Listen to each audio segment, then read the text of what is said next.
In the 1980s, President Ronald Reagan gave a series of speeches basically saying that people of the Earth would unite if faced by an out-of-this-world alien threat. I couldn't help but say to him, just think how easy his task and mine might be in these meetings that we held if suddenly there was a threat to this world from some other species, from another planet, outside in the universe. We'd forget all the little local differences that we have between our countries, and we would find out once and for all that we really are all human beings here on this earth together. In our obsession with antagonisms of the moment, we often forget how much unites all the members of humanity. Perhaps we need some outside universal threat to make us recognize this common bound. I occasionally think how quickly our differences worldwide would vanish if we were facing an alien threat from outside this world. At the time, nobody knew exactly what he meant, but they thought that he meant well. It wasn't until the 1990s when George H.W. Bush started to push the New World Order to the public that people began to understand the unity that Ronald Reagan spoke about. Out of these troubled times, our fifth objective, a new world order, can emerge. We have before us the opportunity to forge for ourselves and for future generations a new world order. When we are successful, and we will be, we have a real chance at this new world order. It is a big idea, a new world order. Such is a world worthy of our children's future. A world in which there is the very real prospect of a new world order. And that's why I wanted to speak to you today about the new world taking shape around us, about the prospects for a new world order now within our reach. I'll be talking in some detail about the possibility of a new world order, the quest for the new world order. New world order. The new world order really is a tool for addressing a new world of possibilities. It wasn't exactly the kind of unity that would benefit the masses, but the elite, as they would have us united under the control of a one-world government, a one-world religion, a one-world everything. So we have a solid connection between the New World Order and an alien invasion, especially since George H.W. Bush was vice president to Reagan and his successor. It even goes in order: alien invasion, New World Order; alien invasion, New World Order. If suddenly there was a threat to this world from some other species, from another planet, outside in the universe. We have before us the opportunity to forge for ourselves and for future generations a new world order. Perhaps we need some outside universal threat. It is a big idea, a new world order. Let's fast forward to more recent events where we are seeing the alien agenda escalate more than ever. 2014, Bill Clinton talks about aliens on Jimmy Kimmel. Take a quick break. But when we come back, I hope you will indulge me in something, because I want to ask you about your access to the files on the UFOs. Okay? President Clinton is here with us. We'll be right back. President Bill Clinton is here with us. So if I was president, and I won't be, let's be honest, the first thing I would do after putting my hand on that Bible and taking that oath to serve the country is I wouldn't even probably finish the oath. I would run to the White House. I demand to see all the classified files on the UFOs. Because I want to know. I'd want to know what has been going on. Did you do that? Sort of. Sort of. Yeah, we had, I think it was at the beginning of my second term, we had the anniversary of Roswell. You waited that long? I did. Wow. Well, I didn't. And then there's also Area 51. You remember there was a great sci-fi movie where there was an alien kept deep under the ground in Area 51? Well, first I had people go look at the records on Area 51 to make sure there was no alien down there. And people thought that because everybody who works there has to stop about an hour away and put on special clothing and then drive in and out. And that's because a lot of our stealth technology is made there. We know that now, but there are no aliens there. So then when the Roswell thing came up, I knew we'd get, gazillions of letters.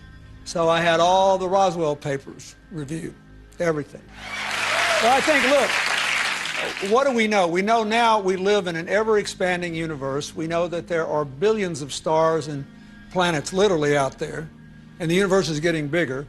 We know from our fancy telescopes that just in the last 2 years, more than 20 planets have been identified outside our solar system that seem to be far enough away from their suns and dense enough that they might be able to support some form of life. So it makes it increasingly less likely that they might be able to support some form of life. So it makes it increasingly less likely that we're alone. Oh, you're trying to give me a hint that there are aliens. No, I'm trying to tell you I don't know. Oh, you're trying to give me a hint that there are aliens. No, I'm trying to tell you I don't know. Oh.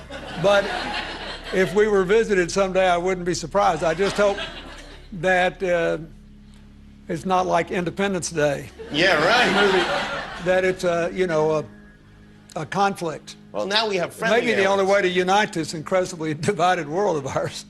They're out there. We better think of how all the differences among people on Earth would seem small if we felt threatened by a space invader. That's the whole theory of independence. You're right. Everybody gets together and makes nice and, Perhaps we need some outside universal threat.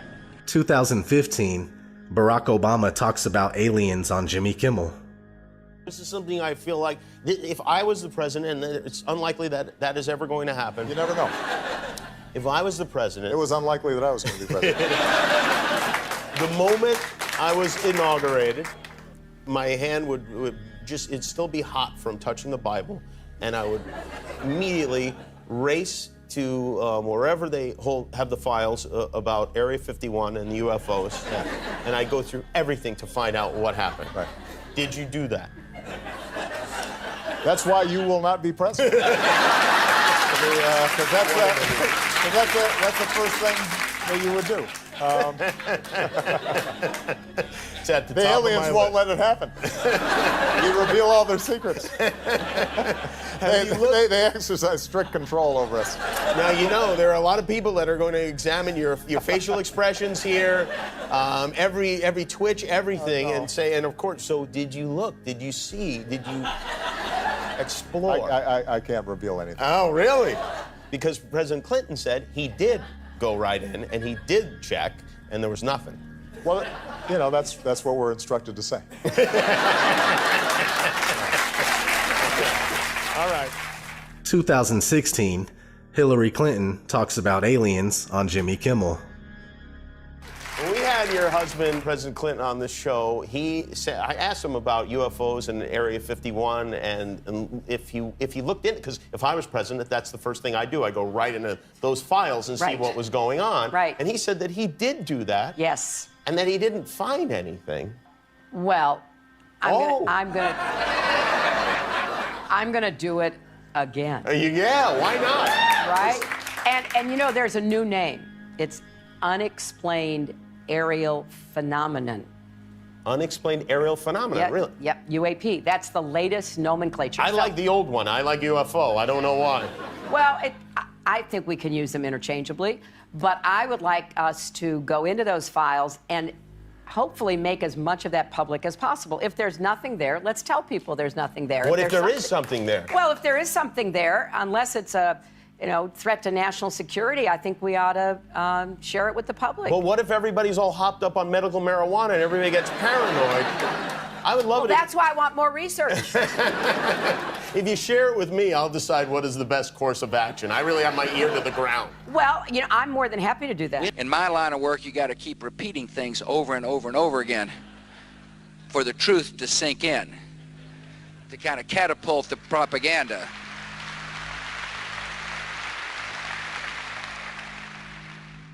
So you see, what used to pass for a tinfoil hat theory is now being pushed by the mainstream and accepted on a wide scale. In fact, the popular theoretical physicist Michio Kaku seems to be a pawn for programming the masses with the belief in aliens. A crisis of leadership. We've been talking about this all week. But what if there was some sort of outer space crisis? An alien invasion sounds crazy, perhaps, but then who thought we'd ever see the stock market swing 5% a day all week long? So maybe it's not as far-fetched as it sounds. If aliens invaded, who would step up to lead us in that fight, and could we even win? That's just one of the questions the Discovery Channel's new series, Curiosity, looks at. Joining me now is physics professor Michio Kaku, who is a consultant for the series. Professor, welcome. The biggest question before we get any invasion is, do aliens even exist, and how would we know? Well, the Kepler satellite currently orbiting in outer space has identified about 50 planets that seem very much Earth-like. In fact, every week we discover another Jupiter-sized planet in outer space. Now, to be sure, most of them probably have no more than microbial life, just germs. But a few of them may have intelligent life, perhaps even more advanced than what we have on Earth. Now, so how does this actually work? When Discovery decided they were going to do a show on alien invasions, your phone rings because you're on the sort of speed dial for theoretical physicists who can help them do the war game for how this might play out? Well, believe it or not, we physicists have actually studied the question of what happens if we do encounter a hostile advanced civilization in space. Open your mind to the possibility that one day we will make contact with an intelligent civilization in outer space that could be thousands, millions of years ahead of us in technology.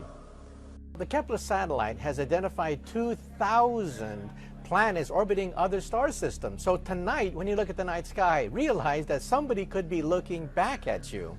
Now, if there is a life form out there, they could be literally millions of years ahead of us. The universe is 13.7 billion years old, so a million years is nothing compared to the age of the universe. I mean, we have nothing to offer them. Are we going to get answers in our lifetime about this? Well, next we're going to focus our radio telescope to see whether we can eavesdrop on their I Love Lucy.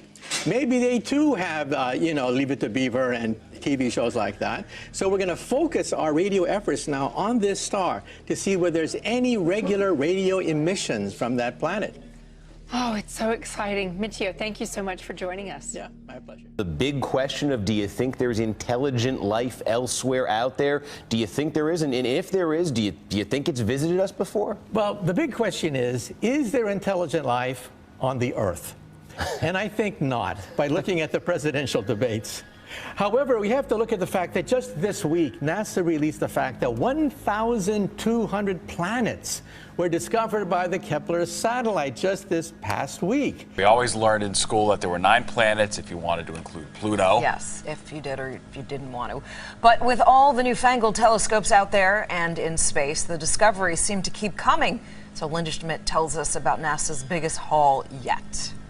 NASA's Kepler Space Telescope has made a groundbreaking discovery: 1,284 new planets.